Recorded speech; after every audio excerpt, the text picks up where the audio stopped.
Welcome to part 2 of our interview with L.A. Marzulli. In part 1, we explored the Pentagon UFO disclosure that supposedly just occurred and the alien abduction phenomenon so many people have experienced from the supernatural worldview as described in the Bible.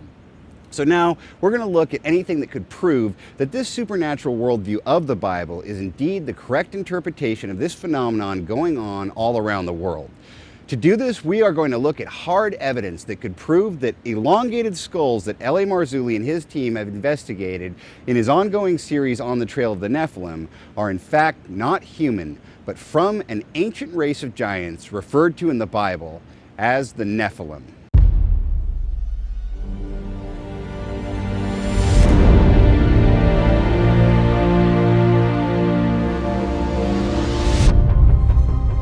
So yeah, which then brings me to the point of the Nephilim. Can I grab that skull and bring it over here? So the big one. Yeah, you went down to Peru with Brian Forrester, and you did genetic testing on these things. And it's just so interesting to me that you're like keyed into these two things. So this thing is the skull, basically, of what you believe is a Nephilim, right? Correct. And one of the Nephilim tribes. One of the Nephilim tribes, and there's skulls that are even bigger, right? There's like God, there's so many places. Well, the one on Catalina Island, which is right there. There was one discovered in Catalina. That's a 9-foot skeleton there. Look at the size. Did it have an elongated skull too? No, it did not. But on Catalina Island, there were other pictures that I found in the archives with elongated skulls. Yeah, so like supposedly the Smithsonian's been like burying these things and covering them up, right? There is a deliberate obfuscation of history that is going on, and within the academic system, which completely shows how total their control is. So, where have they found these things on Earth up to this date? Well, there's elongated skulls globally. They find them in the Middle East, obviously. Right. They find them throughout Europe, definitely Peru, and in the Americas. I mean, it's pretty much everywhere. Crimea. China. I mean, there's a migration of these tribes. Now you say, well, Elvis isn't a giant. I get that. But when we look at the conquest of Canaan with Joshua and Caleb, and people have a lot of trouble with this. And in fact, Richard Dawkins uses the conquest of Canaan to show how ridiculous a belief in the God of the Old Testament is. And he's right, because it's genocide. Because the mandate that comes down with Joshua and Caleb is kill everyone. Men, women, children, animals, burn everything. Where's the love? There is none. It's just absolute judgment. Why does that mandate come down? Because these guys are in there. Right. They're hybrids. The Nephilim are in the promised land. And they're fallen angel, women of earth. It's a hybrid. They're the soulless ones. They're never supposed to be there. They're not human. That's why the mandate comes out. And there's different tribes. There's the Horites, this guy, what I think it is. There's the Anakim, which means long neck. Long neck, which is the only way that these could exist, right? Exactly. Because where the Foramen magnum is in the wrong spot. I'll show you that in a second. Yeah. So we believe that this is a tribe of the Nephilim. And immediately when the archaeologists, they all go through the same school. They learn the same thing. Elongated skulls are done by cranial deformation, cradle headboarding. Okay, so here's my big question. A, do you think that whatever these Nephilim are, that there's still some of them alive on Earth today? In our Watchers series, there's 10 films in that, shameless plug. They're very good. But thank you. In Watchers 10, we have a shooter that came on the record, and he encountered a 12-foot giant in Afghanistan. Okay, I haven't seen 10. I only knew it went up to 7. 6 fingers. Okay. Well, that's the new film series, is On the Trail of the Nephilim. Okay. There's 7 installments in that. The Watchers series has 10 installments there. Oh, okay. So there's we have a lot of material. Okay. But in Watchers 10, we had 2 witnesses. One was the shooter that encountered this thing, 12 feet, red hair, 6 fingers, double rows of teeth, 6 toes on each foot, and it stunk to high heaven, and it moved with such agility and speed that it caught them all off guard, and they shot the thing and killed it. Helicopter came in, took the Kandahar giant away. They wrote their report. They were told to rewrite their report without the giant, and there's more to the story on that. Watch Watchers 10. You can see it for yourself. Bottom line is, our second witness was in the same Kandahar province 2 years later. The rumors were flying all around. When they were doing cave training, like fighting in cave, they were told, aim high, Why? Why are we told to aim high? You'll their find heads out, but aim high. So there's giants, and by the way, I was contacted by a goon from the deep state, a guy from the deep state. Like threatened you or something? Oh yeah, 3 different ways. And I need to do this publicly, and I say this often, that if I ever suicide, it wasn't me. Okay, gotcha. Okay. If his first statement was, "What kind of cell phone do you have?" I go, "I have an iPhone." "Is it encrypted?" "No." I don't know this guy. He sets up a meeting with me. I have a bodyguard with me. It's in Dallas. So this guy, my bodyguard, is packing. So I'm covered. Nothing bad happens in Dallas. No, nothing at all, right? You're 5 minutes away from the kill zone. Yeah. So anyway, I don't know this guy from Adam. And we walk into the lobby of the hotel. There's a conference there, and he stands out like a sore thumb. Cheap suit, glasses, Men in Black. And he goes, "What kind of cell phone?" I go, "I have an iPhone." He goes, "Is it encrypted?" I go, "No." He goes, that when they arrest you, they could find kiddie porn on the iPhone. So that's a threat. That's a veiled threat. Okay. So I go, "Okay." And he goes, "What kind of car do you drive?" I go, "I drive a 1991 Mercedes SL 500, which I restore, which I call my go-kart, which I bought for $3,000 and restored it, right? It's a fun car." And he goes, "Well, does it have a computer?" I go, "I think so. It's a 91. It has a computer." He goes, "Well, they can make it so you can have an accident with that and I'll never see you again." He goes, third question, he goes, "Do you have any children?" I go, "Yeah, I have 2 girls." He goes, "Well, one of them could just go missing and never be found." I look at him and I go, "I get that. You guys have all the cards. I'm a worm. You can squish me, you can take me out, but you can't do that unless the living God allows you to do it. There's no way you can take me or do any of this unless he allows you to do it." So 2 months after the fact, I'm driving in the go-kart up one of the canyons very close to where we're sitting now. And it's a straightaway. So I kind of hit the gas pedal a little bit because it was a straightaway. And I'm, doing about 65, 70 miles an hour in a 50-mile-an-hour zone. So I know there's a sharp left-hand turn, so I slowed the car down. As I'm making the left-hand turn, I hear this poof, like that. No control on the steering wheel at all. All of a sudden, it's like really hard to turn. If my wife had been driving the car, she would have gone off the cliff. So I lasso this thing back like this and pull over the road and stop, pop the hood on the engine, go out, look at the timing belt, call the tow truck. When the tow truck driver comes up, I go, "Hey, take a look at this timing belt. What do you think?" He kind of examines the timing belt and he looks at me and he goes, didn't say a word. He looks at the timing belt and he goes, "Do you have any enemies?" It was cut in 3 different places. Jeez. And then Trump got elected. And everything changed. That It just all went away. We were also being audited by the IRS for 3 years. We didn't know. We owed 1 year, and we knew that because our accountant screwed up. We knew that, and we were paying it off. No problem. The other 2 years, we didn't know a nickel. And when Trump got in, and our accountant the new accountant went and said, "They don't know anything," boom, all went away. All just went away. That's crazy. Yeah. Huh. I think they've weaponized the IRS and Oh, basically absolutely. every federal Totally. system they can. And Totally, they just bully weaponized people. the IRS. Sorry, how did we get on? Sorry, I got all really wrapped into that. Giants. So why was he threatening you? Because Because of the Kandahar giant. Okay. He told me point blank. He said, "We don't like the fact that you're talking about giants like this, especially in Afghanistan." So I have 2 questions. That's to put us on the radar. It's really interesting that it seems like everywhere we go in a conflict zone, it always seems like it's a veiled purpose for something that actually has to do with a supernatural reason. Like with Iraq, that maybe Saddam had uncovered some ancient technology. Oh, yeah. Something. Nebuchadnezzar. He was. Who knows? He was currently Gilgamesh. Yeah. Was it Gilgamesh? Gilgamesh. Yeah. That's what he was excavating, and then we went in. So. Why is it? So I guess my paradigm is that if these things exist, that they're like running the show secretly from the shadows. So why are they in caves, kind of like animals? Like that. That seems. And why are we there interfacing with them and hunting them? Well, again, going back to what we were saying earlier, this might be the Horites. Different tribes. Different tribes, different genetic characteristics. The Horites were cave dwellers. So when we look at this, we had the ophthalmologist in our. Optometrist in our film, Dr. Jeff Duff, looks at this, and he measures the orbits are 30% larger than a human being. So that's night vision. Right up eyes. night vision. Same thing with the pupillary distance. They're closer. They're about 45 millimeters. Predator eyes. Yeah, exactly.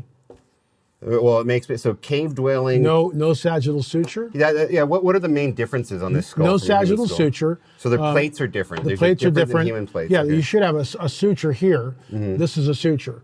So you should have a suture like this running from the frontal plate back to the occipital plate, splitting the two parietals. You don't have that. And there's a disease called craniosynostosis, which closes the suture. I get that. But we don't see any trace of it. There's not even just an inkling that it was ever there. It's not.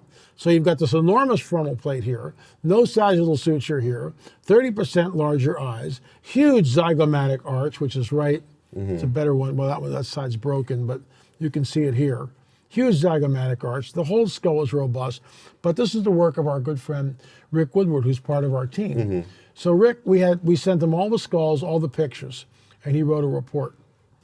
He's the one that discovered this. Nobody else does.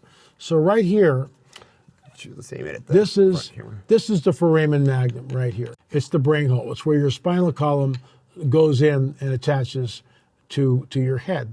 Well, this guy, as you can see, if it's any further back, it's outside the skull. I mean, this is the skull right here. It is really far back. It's like directly in line with the back of the skull. I mean, if it's any further back, it's outside the skull. Okay. The foramen magnum should be right here, the center of the skull, to balance it. You cannot, through pressures on the skull in infancy, you cannot move the placement of the foramen magnum. You can't do it. So because of where it is, we believe that this thing would necessitate a much larger spine, a longer neck. Now that's conjecture, but that's what we think. One of the tribes is the Anakim, which means long necks. Horites were cave dwellers. Do I know it's Nephilim? Our DNA and our team, Mondo Gonzalez was the lead archaeologist, Richard Shaw was our videographer and director of the Watcher series, Chase Klotze tagged and bagged all of the evidence. And Rick Woodward was our anthropologist. He didn't come down to Peru, but he was the one that was, helping us with all this. Our team, it took us 3 years to get permits. We were the only team that I'm aware of that actually took samples just from the Paracas skulls, not all these other tribes. It was a guy at UCLA that did it, and we tried to establish communication with him, and we asked him, well, how many Paracas skulls, elongated skulls, did you test? He wouldn't answer us.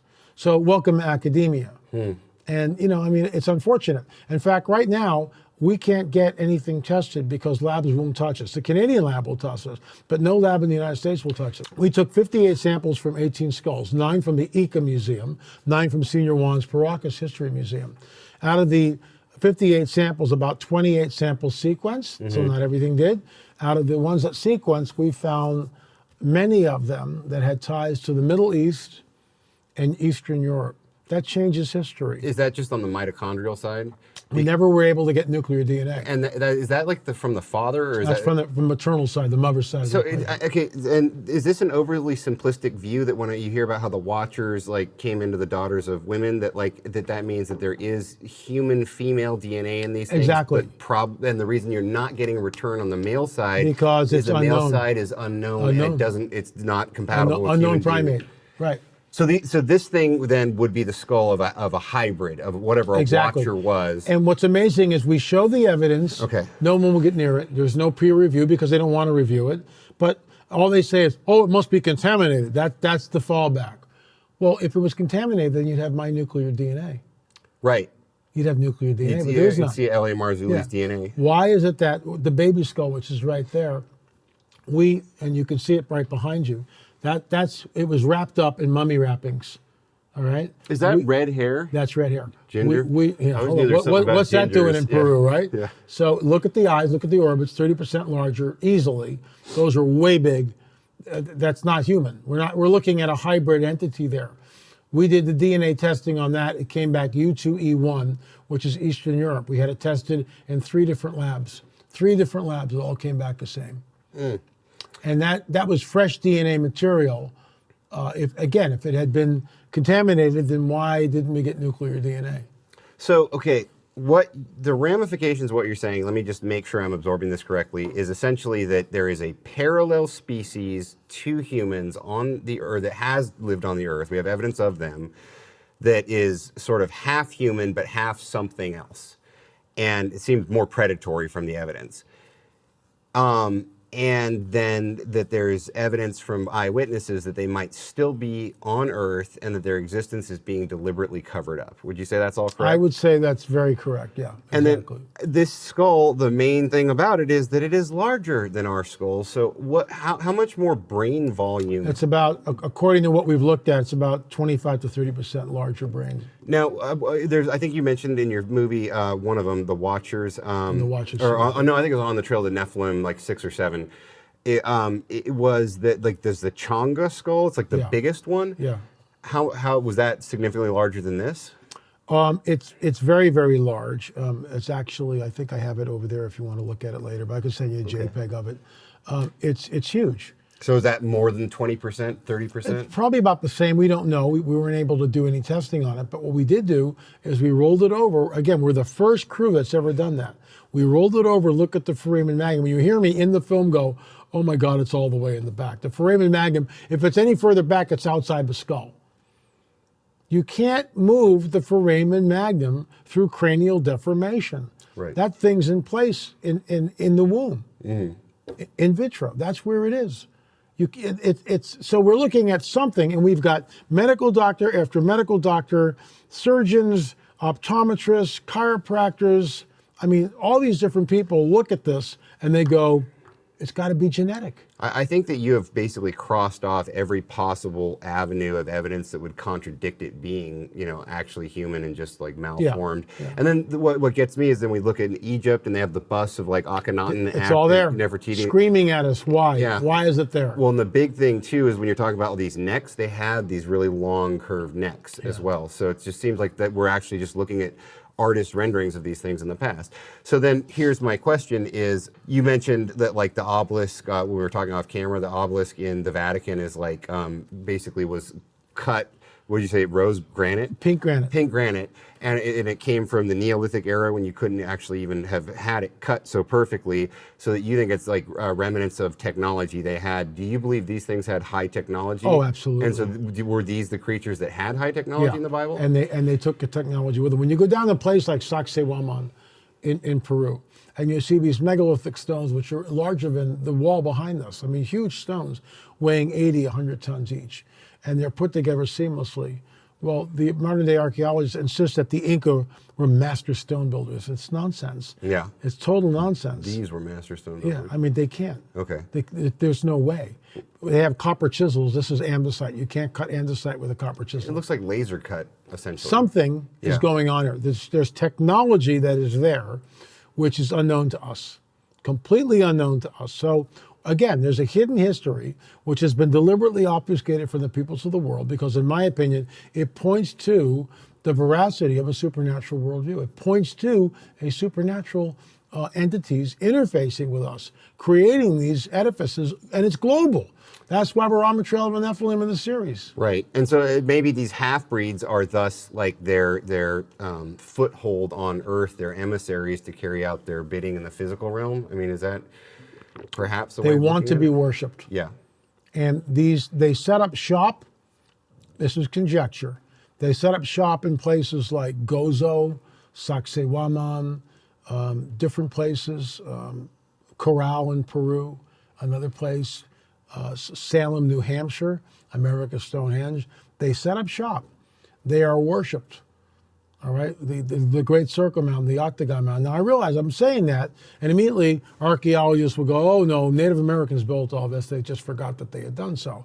Well, we have the chief of the Shawnee, Chief Wallace, saying that no, we didn't build the Serpent Mound. We always acknowledged it was there, but we didn't build it. Now she's reversed. She's completely flipped. Oh yeah, the Shawnee built it. Why is that? Why would she flip? Who got to her? So when we deconstruct this in the whole series, and there's 7 of them, that there is this hidden history. And when you start probing into it, the whole narrative that modern day archaeologists insist that happened is just follow its own way. I'll give you one example. There's a site called Fort Ancient. It's in Ohio, 3.5 miles of continuous earthen walls, 3.5 miles of earthen walls. And some of these walls go up 20, 30 feet, all right? So this is their guy who works, the docent Jack at Fort Ancient. He's on their side. He's not on my side, he's on their side. He works at the museum there.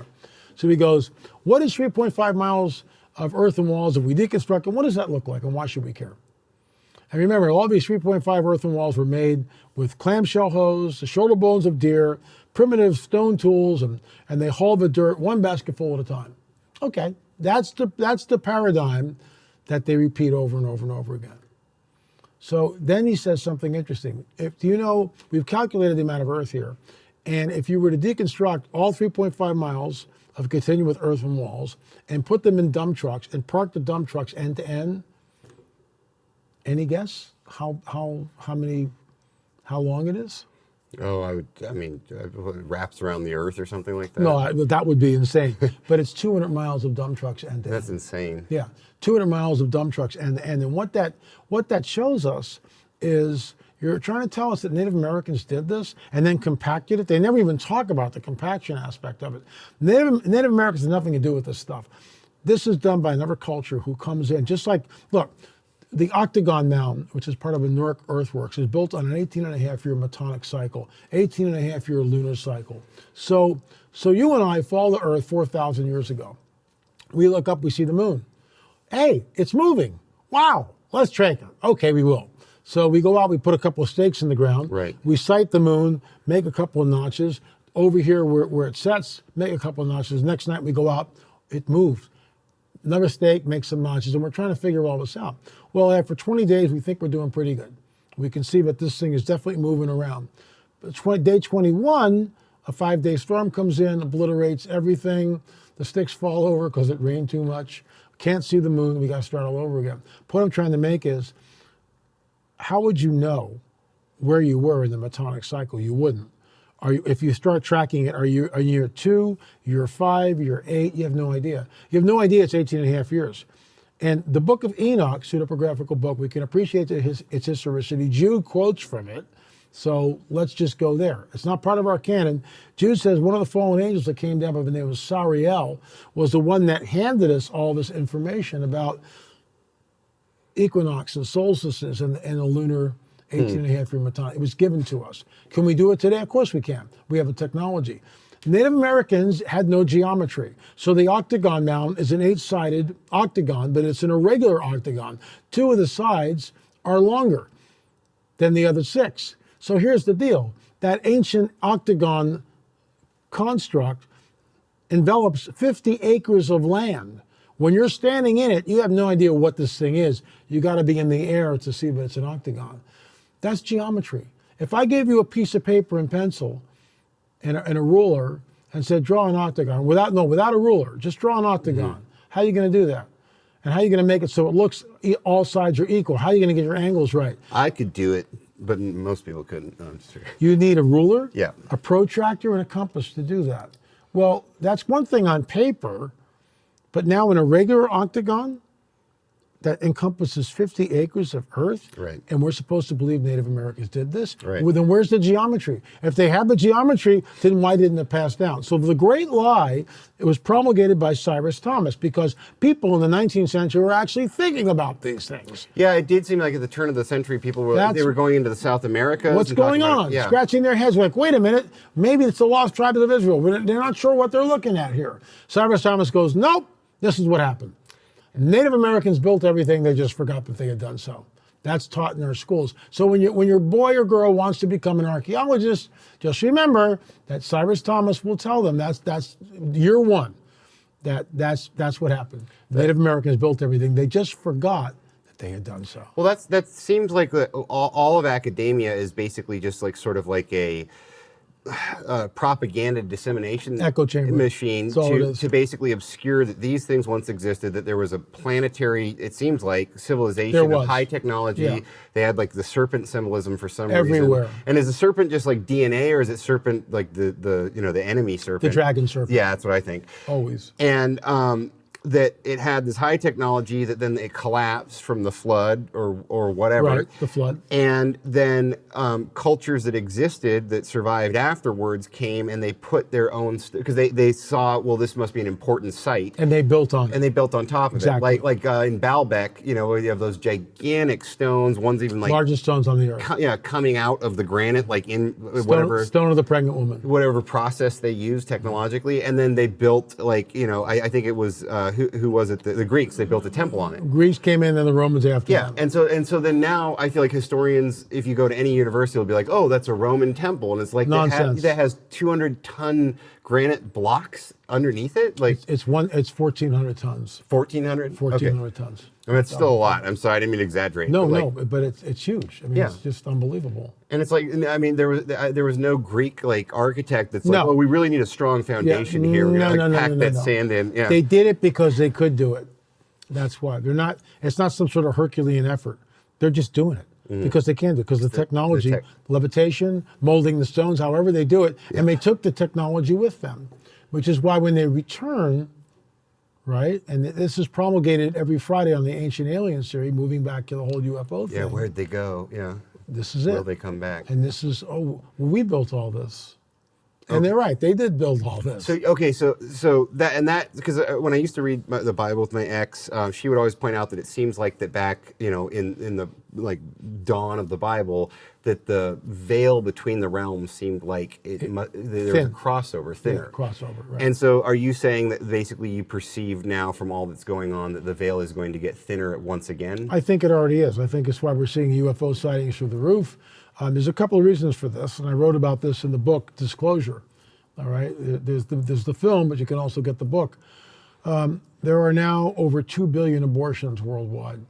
The life is in the blood, and we know that in any satanic offering, blood is used. So it's just basically like it's opened up the gateways. Child sacrifice. It's opened the gateways. Yeah.